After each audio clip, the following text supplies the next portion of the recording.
Shalom saudara, Bapak Ibu dimanapun saudara berada. Apa kabar semuanya? Aku berharap semua baik-baik aja, semua juga sehat-sehat selalu. Nah, mari kita belajar firman Tuhan pada hari ini. Kita siapkan hati, kita masuk dalam pujian dan penyembahan. Mari kita suburkan hati kita untuk menerima yang terbaik, saudara, daripada Tuhan. Ya rada basyik kita bayar, rada bayar. Ya rada bayar, rada basyik. Oralaya rada basyik. Oh, mari kita sembah Tuhan. Mari kita fokus kepadanya. Ucapkan yang manis buat Tuhan. Oh, oh,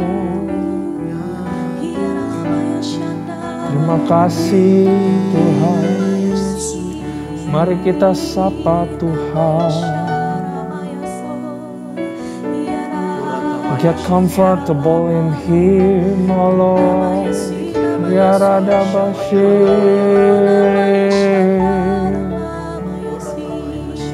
Kau Allah yang dahsyat, Kau Allah yang setia. Oh, kami percaya Kau Tuhan. Kami percaya Kau Tuhan. Haleluya.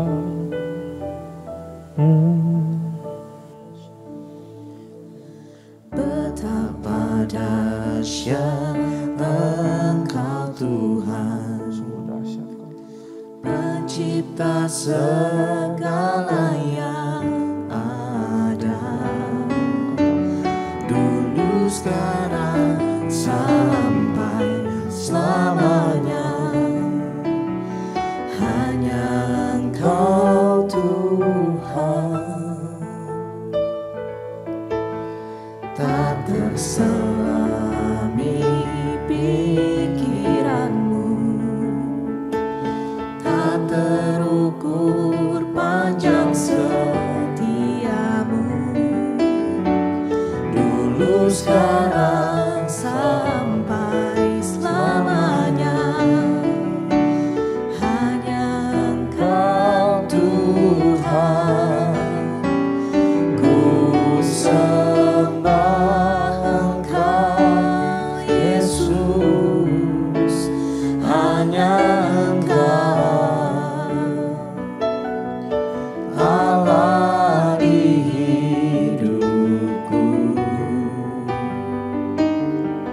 tiada yang lain, hanya Kau, hanya Engkau Tuhan. Namanya Kau tetap Allah, walau dunia semua bergoncang, tak tergoyahkan Kau tetap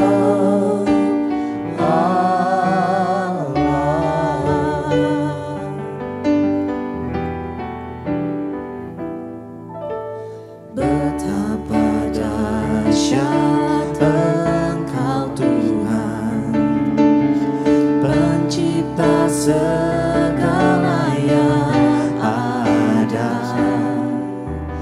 dulu sekarang sampai selamanya. Hanya Engkau Tuhan, tak terselami pikiranmu, tak terukur panjang setiamu, dulu sekarang sampai selamanya. Hanya Engkau Tuhan, ku sembah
puncak,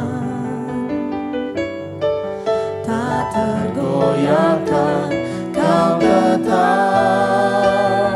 Allah, Kau tetap Allah, Kau tetap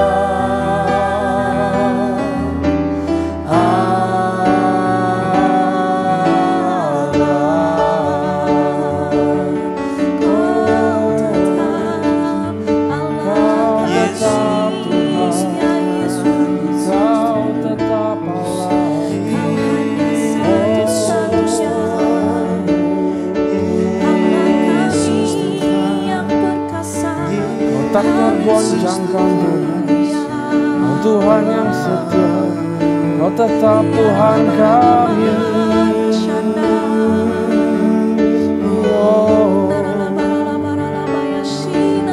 kami tidak takut, we believe in you. Ya Rada Bashi, Rada Bayarana, Rada Bashi.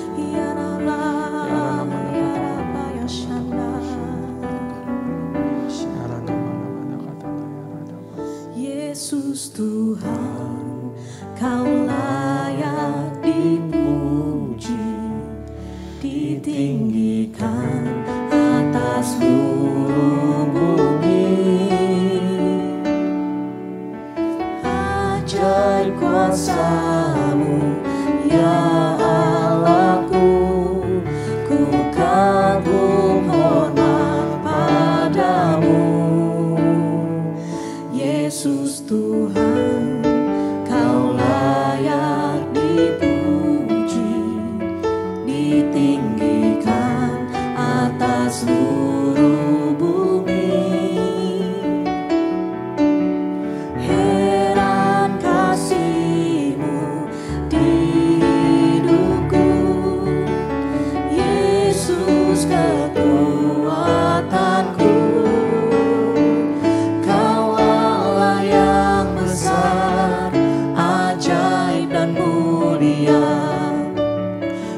Yesus yang selalu membuatku terpesona, segala pujian bagi-Mu ya Tuhan.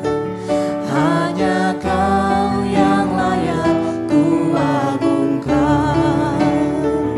Kau Allah yang besar, ajaib dan mulia. Kau Yesus yang selalu membuatku terpesona, segala pujian bagi-Mu ya Tuhan. Hanya Kau yang layak ku agungkan. Kau Allah yang besar, ajaib dan mulia. Kau Yesus yang selalu membuatku terpesona, segala pujian bagi-Mu ya Tuhan. Hanya Kau yang layak ku agungkan. Hanya Kau yang layak ku agungkan. Hanya Kau yang layak ku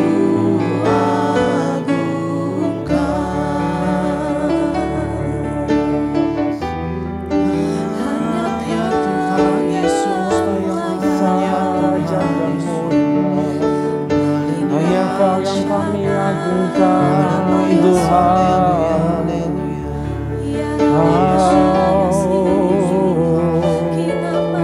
Kau Allah yang besar, ya Rada Bashi. Bapak, terima kasih buat penyertaan-Mu dalam kehidupan kami. Sebagaimana kami ada sampai sekarang, semua karena pertolongan, penyertaan, semua karena perbuatan-Mu yang ajaib dalam kehidupan kami ya Tuhan. Kami mau mengabdi, kami mau berbakti kepada-Mu Tuhan. Kami menjadi umat yang layak, penyembah yang benar Tuhan. murid-murid Kristus ya Bapa. Karena itu ajari kami kebenaran firman-Mu, supaya itu menjadi rema buat kehidupan kami. Biar ada logos-logos yang tersimpan, rema-rema yang dibukakan oleh Roh Kudus.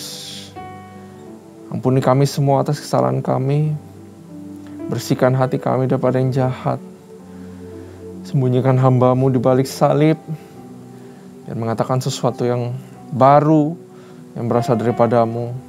Berikan kami telinga, seorang murid, hati yang mau melakukan firman-Mu sebelum kami dengar ya Bapa. Terima kasih Tuhan, hanya di dalam nama Tuhan Yesus kami siap untuk belajar. Haleluya, amin. Saudara, sekali lagi shalom. Mari kita buka kelanjutan daripada Yosua yang keempat ya. Kita akan belajar Yosua yang pasal kelima, saudara. Kalau saudara ingat Yosua keempat, mereka sedang beristirahat di Gilgal. Sekarang juga masih di Gilgal. Ada sesuatu yang harus Tuhan bereskan. Di Yosua 4 kita belajar ada 12 batu yang mengingatkan mereka bahwa perbuatan Tuhan lah yang menyampaikan mereka di tempat itu. Dan seterusnya juga begitu. Nah, tapi ada sesuatu yang masih Tuhan harus singkapkan, yang harus dibereskan di pasal ini. Nah, ini sangat menarik sekali, saudara. Nah, kita baca sama-sama Yosua pasal yang kelima. Penyunatan dan hari raya Paskah di Gilgal.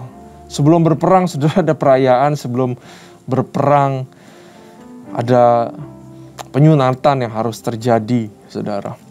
Ayat pasal yang kelima, mari kita baca bersama-sama. Ketika semua raja orang Amori di sebelah barat sungai Yordan dan semua raja orang Kanaan di tepi laut mendengar bahwa Tuhan telah mengeringkan air sungai Yordan di depan orang Israel sampai mereka dapat menyeberang, tawarlah hati mereka dan hilanglah semangat mereka menghadapi orang Israel itu. Di sini sebenarnya kita udah bisa lihat bahwa iblis atau musuh sudah dikalahkan, saudara. Karena apa artinya pasukan yang sudah tawar hati dan gak punya semangat? Ya, karena mendengar kebesaran Tuhan. Karena itu, saudara, saya percaya banget bahwa ada kuasa, puji-pujian, dan penyembahan di mana kita mengagungkan Tuhan. Setiap hari, setiap kita mau melakukan tugas yang berat sehari-hari, waktu kita mau menghadapi tantangan, dimanapun itu, di rumah tangga, di kantor, pemerintahan, di tempat di mana saudara ditempatkan, penting untuk kita di tempat itu mempunyai mesbah pujian dan penyembahan, membesarkan nama Tuhan. Maka atmosfer itu akan berubah, saudara. Apa yang berubah atmosfer? Musuh itu udah dikalahkan. Ada kedamaian, ketenangan, dan ada semangat yang baru dalam hati kita, saudara. This is the power of the great I am. Tuhan yang hebat, nama Tuhan yang diagungkan. Itu bukan cuma sekedar puji-pujian yang dinaikkan, nyanyian yang dinaikkan. Tapi saat kita akui Tuhan adalah Tuhan yang besar, saya mau beritahu bahwa nama Tuhan kita itu Yesus Kristus. Terhadap semua nama yang lain itu bertekuk lutut di hadapan Dia. Maka musuh itu sebenarnya sudah dikalahkan, saudara. There is a power in Jesus name, amin. Nah, mari kita lanjut. Ayat yang kedua, pada waktu itu berfirmanlah Tuhan kepada Yosua, buatlah pisau dari batu dan sunatlah lagi orang Israel itu untuk kedua kalinya. Karena ini generasi baru, maka belum terjadi penyunatan. Generasi yang lama, Musa sudah terjadi penyunatan. Ini generasi yang baru harus disunat. Sebagai tanda adalah mereka kepemilikan daripada Tuhan, membedakan mereka dari bangsa yang lain. Lalu Yosua membuat pisau dari batu dan disunatnyalah orang Israel itu di bukit kulit katan. Inilah sebabnya Yosua menyunat mereka. Semua orang yang keluar dari Mesir, yakni laki-laki, semua prajurit, telah mati di padang gurun di tengah jalan setelah mereka keluar dari Mesir, sebab semua orang yang keluar dari Mesir itu telah bersunat. Tetapi semua orang yang lahir di padang gurun dalam perjalanan sejak keluar dari Mesir belum bersunat. Sebab 40 tahun lamanya orang Israel itu berjalan melalui padang gurun, sampai habis mati seluruh bangsa itu, yakni prajurit yang keluar dari Mesir, yang tidak mendengarkan firman Tuhan. Kepada mereka itu Tuhan telah bersumpah bahwa Ia tidak akan mengizinkan mereka melihat negeri yang dijanjikan Tuhan. Dengan bersumpah kepada nenek moyang mereka, akan memberikannya kepada kita suatu negeri yang berlimpah-limpah susu dan madunya. Tetapi anak-anak mereka yang telah dijadikannya ganti mereka itulah yang disunat Yosua, sebab mereka belum bersunat, karena mereka tidak disunat dalam perjalanan. Setelah seluruh bangsa itu selesai disunat, maka tinggallah mereka di tempatnya masing-masing di perkemahan itu sampai mereka sembuh.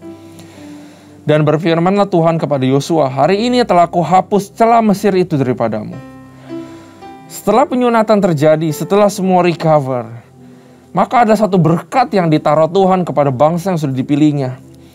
Dengan satu kata atau satu kalimat, hari ini telah kuhapuskan celah Mesir itu daripadamu. Aku gak ingat-ingat lagi yang di belakang. Aku sudah hapuskan semuanya. Ya, dan kamu adalah bangsa yang baru yang kupilih, yang kusertai senantiasa. Itulah sebabnya nama tempat itu disebut Gilgal sampai dengan sekarang. Nah, saudara, ini berarti satu Gilgal merupakan sebuah tempat yang sangat memorial sekali, saudara. Ya, kita stop dulu di pasal 9. Di tempat ini, tempat mereka beristirahat Gilgal, ada 12 batu. Tuhan menaruh purpose pada batu-batu itu, yaitu kita semua. Batu adalah bangsa Israel pada zaman itu. Tapi kita tahu bahwa semua adalah milik Tuhan. Kita adalah batu-batunya Tuhan. Diberikan purpose. Jadi saat orang melihat batu atau melihat kita, semua harus mengingat Tuhan. Semua mengakui kehebatan Tuhan. Ya, Tuhan menyatakan rencananya, plan-nya di tempat Gilgal itu. Bahwa Tuhan menyatakan bahwa menyertai bangsa Israel selama-lamanya. Walaupun ini sebuah bangsa yang bebal, bahkan satu generasi pun gak diizinkan Tuhan masuk karena berdosa di hadapan Tuhan. Bangsa yang selalu komplain di hadapan Tuhan. Tapi Tuhan bermurah hati di tempat yang namanya Gilgal. Ya, Tuhan memilih kembali bangsa ini. Semua dibersihkan, maka ditulis bahwa celah Mesir telah kuhapuskan hari ini. Ya, ini adalah Gilgal di mana Tuhan mengampuni. Tuhan restart ulang, Tuhan refresh ulang, Tuhan mau menyertai ulang. Dan kalau saudara ingat tadi di ayat 1, musuh sudah tawar hati. Di Gilgal ada kemenangan. Di tempat di mana kita mengingat Tuhan, ya, bahwa di situ ada kemenangan. That's Gilgal, saudara. Tempat kemenangan, tempat kemurahan Tuhan. Tempat Tuhan menyusun batu-batu, yang batu-batu ini adalah kekasihnya Tuhan, yaitu kita semua. Ya, ini adalah Gilgal, saudara. Luar biasa sekali Tuhan saat Dia memperkenalkan dirinya kembali kepada bangsa yang baru. Tuhan memperkenalkan bahwa Tuhanlah Tuhan yang murah hati, Tuhan yang mengampuni, dan Tuhan yang perkasa yang membawa kemenangan. That's God. Itu adalah Tuhan saudara. Itu adalah Tuhan saya. Nah, ayat 10, sementara berkemah di Gilgal, orang Israel itu merayakan Paskah pada hari yang ke-14 bulan itu. Pada waktu petang di dataran Yeriko, lalu pada hari sesudah Paskah, mereka akan makan hasil negeri itu, yakni roti yang tidak beragi dan berti gandum pada hari itu juga. Lalu berhentilah mana itu pada keesokan harinya setelah mereka makan hasil negeri itu. Jadi orang Israel tidak beroleh mana lagi, tetapi dalam tahun itu mereka makan yang dihasilkan tanah Kanaan. Saudara, stop dulu sampai sini. Generasi sebelumnya karena komplain, salah satu komplainnya karena mana, saudara? Tuhan murka dan mereka tidak diizinkan masuk kepada tanah Kanaan. Sedikit sekali jaraknya mereka sebenarnya udah stop lagi daripada mana itu, saudara. Dikatakan di sini, dalam tahun itu mereka akan makan yang dihasilkan tanah Kanaan. Betapa sia-sia yang namanya komplain di hadapan Tuhan. Sedikit lagi mereka lewati masa-masa sukar. Tapi mereka gak lupa untuk komplain. Nah, bagaimana dengan kita, saudara? Mungkin kita sedang mengalami masa yang paceklik atau masa yang sukar, susah dalam kehidupan kita. Gak ada yang tahu masa itu kapan berakhir, saudara. Kalau di sini sebentar lagi berakhir. Karena mereka komplain, mereka melawan Tuhan, maka mereka gak masuk generasi itu yang sebelumnya. Nah, marilah kita di dalam masa-masa sukar punya gerakan yang namanya stop untuk komplain. Bukan justru gerakan komplain, aduh susah, aduh kenapa begini, aduh kenapa begitu. Ya, semua kalimat, semua mulai dengan aduh. Ya, nah mari kita belajar dari sini bahwa sungguh mengeluh adalah sebuah hal yang sia-sia. Ya, karena itu akan membebani jiwa kita, membuat kita jadi susah, letih, gak punya tenaga, gak punya semangat. Ya, tapi mari kita stop komplain. Ya, karena kesudahan sebuah masa yang sukar, kesudahan sebuah badai itu sungguh ada dalam kehidupan kita. Amin, saudara.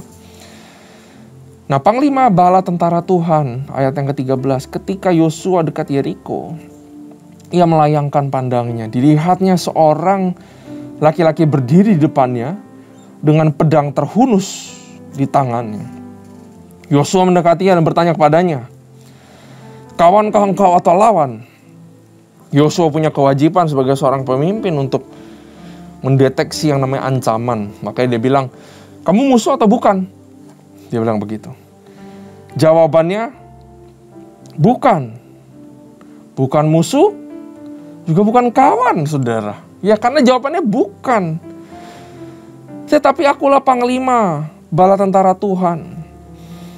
Sekarang aku datang lalu sujudlah Yosua ke mukanya ke tanah. Sakah. Ya. Respect. Sujud mukanya ke tanah, menyembah atau respect. Dan berkata kepadanya, apakah yang akan dikatakan tuanku kepada hambanya ini? Dan panglima bala tentara Tuhan itu berkata kepada Yosua, tanggalkanlah kasutmu dari kakimu, sebab tempat engkau berdiri itu kudus. Dan Yosua berbuat demikian. Nah, saudara, sebelum sampai ke panglima ini lagi, saudara, mari kita lihat lagi dari depan. Bahwa musuh-musuh Israel sudah tawar hati. Iblis sudah dikalahkan. Saat nama Tuhan didengungkan, saat saudara mengiring nama Tuhan, senantiasa setiap hari menjadikan nama Yesus adalah nama di atas segala nama. Memuji dan menyembah itu gak cuma ritual, cuma nyanyi, saudara. Tapi dalam hati. Saat dalam hati kita ada pujian yang sungguh benar-benar nyata bahwa Tuhan itu besar. Gak perlu melodi yang sampai panjang, tapi cuma bilang, terima kasih Tuhan buat pagi ini. Saya sehat. Sungguh kau Tuhan yang besar dalam kehidupan saya dan juga hari ini. Saya mau beritahu pada saudara bahwa musuh itu sudah dikalahkan. Musuh itu seperti singa yang mengom-ngom. Mereka gak punya taring, saudara. Kalau kita refer ke kejadian Daud melawan Goliat, apa yang dilakukan Goliat? Dari gunung seberang, Goliat teriak-teriak terus. Mana jagoanmu? Kamu bisa apa? Saya kalahkan kamu. Dia cuma bisa teriak-teriak untuk intimidasi. Kenapa? Karena musuh itu sudah kalah. Waktu Yesus mati di kayu salib, kuasa bumi dan surga di tangan Yesus. Iblis itu sudah dikalahkan, saudara. Tapi dia masih bisa intimidasi kita. Karena itu penting untuk kita mengagungkan nama Tuhan lewat DNA gereja kita. Pujian dan penyembahan senantiasa. Musuh sudah dikalahkan dan kemenangan sudah diberikan. Jadi poin yang pertama, agungkanlah Tuhan senantiasa. Yang kedua, saudara, apa yang dilakukan Tuhan diperintahkan kepada Yosua adalah sunat. Sunat adalah sebuah pertanda bangsa itu bangsanya Tuhan, disertai Tuhan berbeda, garam dan terang. Ada kemenangan demi kemenangan dalam kehidupan. Karena itu waktu Daud ketemu Goliat, dia santai banget, saudara. Dia bilang, siapakah orang yang tidak bersunat ini? Kenapa kalian takut sama orang ini? Kita kan orang bersunat. Punya Tuhan beda. Daud ngerti benar apa arti sunat, bangsa pilihan Tuhan. Nah, sunat itu bukan berarti fisik aja. Di masa ini, maknanya adalah fisik. Fisik adalah tanda sunat itu yang membuat iman atau seorang tahu bahwa dia orang pilihan Tuhan. Tapi waktu zaman kasih karunia, waktu Yesus menyempurnakan semua yang di perjanjian lama. Ya, Paulus bilang di Roma 2 ayat 29, tetapi orang Yahudi sejati ialah dia yang tidak nampak keyahudiannya, dan sunat ialah sunat di dalam hati. Secara rohani, bukan secara harufiah. Maka pujian baginya datang bukan dari manusia, melainkan dari Tuhan. This is just sebuah porsi yang belum sempurna, yang disempurnakan oleh kata-kata Paulus, yang diilhamkan oleh Roh Kudus, bahwa bukan sunat fisik, bahwa bukan Kristen fisik, bukan KTP Kristen, bukan jabatannya pelayan Tuhan, bukan jabatannya setiap hari Minggu ke gereja, tapi setiap orang yang sunat hatinya, yang hatinya dipotong, berkorban untuk menuruti perintah Tuhan, 100% hidup dalam kebenaran, berbalik daripada dosa, menanggung pikul salib hari demi hari. Itu namanya sunat di dalam hati. Itulah orang Kristen yang sejati. Sunat hati ialah sebuah situasi, saudara, di mana sebelumnya kita hidup dalam dosa, tapi kita mengakui kesalahan kita senantiasa terus dalam postur bertobat. Maka kita adalah sedang melakukan sunat hati. Kita sadar akan dosa dan pelanggaran kita, dan kita mempersilakan Tuhan masuk dalam kehidupan kita dan bertahta. Itu sunat hati, saudara. Itu yang diinginkan Tuhan. Bukan sekedar cuman permukaan doang, tapi yang sejati. Orang Kristen itu seperti apa? Gak ada yang bisa lihat, saudara, hati kita semua selain Tuhan. Saya bisa terlihat sedang sharing sesuatu luar biasa.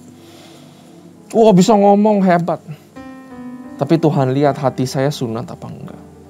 Dari luar kelihatan saya sunat, dipercayakan membawakan firman Tuhan di organisasi ini. Tapi dalam hati saya, hanya Tuhan yang tahu. Dan sunat yang sejati itu dalam hati, saudara. Itulah yang Tuhan inginkan. Amin, saudara. Jadi yang pertama, kita belajar bahwa pujilah Tuhan senantiasa, ada kemenangan di dalam pujian yang sungguh dalam hati. Tapi hatinya harus seperti apa? Yaitu hati yang juga bersunat di hadapan Tuhan. Nah, yang terakhir, saudara, siapakah panglima bala tentara Tuhan ini? Banyak perdebatan yang terjadi. Bisa jadi ini adalah peristiwa teofani. Yang selanjutnya, teofani itu adalah kejadian di mana Tuhan menyatakan dirinya lewat sebuah bentuk. Ya, waktu-waktu zaman Musa, bentuk yang ditampilkan itu adalah burning bush atau semak belukar yang terbakar. Tapi kali ini bentuknya adalah malaikat, seorang panglima bala tentara. Nah, mungkin di mata Yosua seperti orang biasa, kita nggak tahu seperti apa, tapi ada bentuknya kelihatan, sedang pegang pedang. Ada juga yang bilang bahwa ini adalah malaikat yang perang, di mana dia bisa memerintahkan seluruh malaikat untuk berperang. Tapi kita bukan fokusnya di sana, saudara. Tapi kita tahu bahwa ini adalah representatif daripada Tuhan. Ya, waktu Yosua bilang, kamu musuh? Bukan. Kamu temanku? Dia bilang bukan juga. Kamu musuh atau kawan? Bukan, katanya. Aku panglima bala tentara Tuhan. Dia cuma ngomong seperti itu doang, saudara.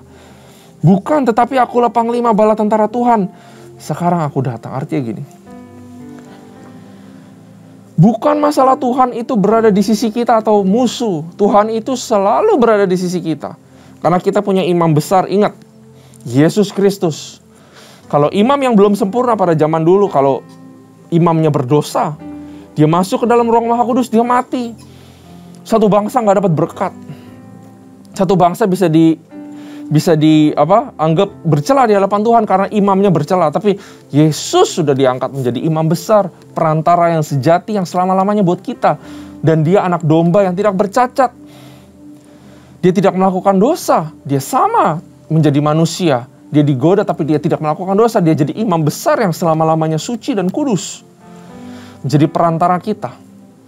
Dia selalu ada buat kita. Dia selalu ada buat saudara. Dia selalu sayang saudara, dia selalu perhatikan saudara. Seberapa banyak kita berbuat salah, seberapa banyak kita malu di hadapan Tuhan, dia ada buat kita. Artinya begini, bukan masalah saya teman atau musuh, udah jelas saya adalah temanmu. Saya yang mengasihi kamu. Tapi pada saat ini, sebelum kita berperang, kamu ada di dalam sisi saya apa enggak? Kamu berada di sisi saya apa enggak, Yosua? Kamu mau jalan sama saya enggak? Saya selalu mau jalan sama kamu. Tapi kamu ada sama saya apa enggak? Kamu percaya sama aku apa enggak? Kamu mau ikut jalan-jalanku apa enggak? Mungkin yang di depan sangat overwhelming.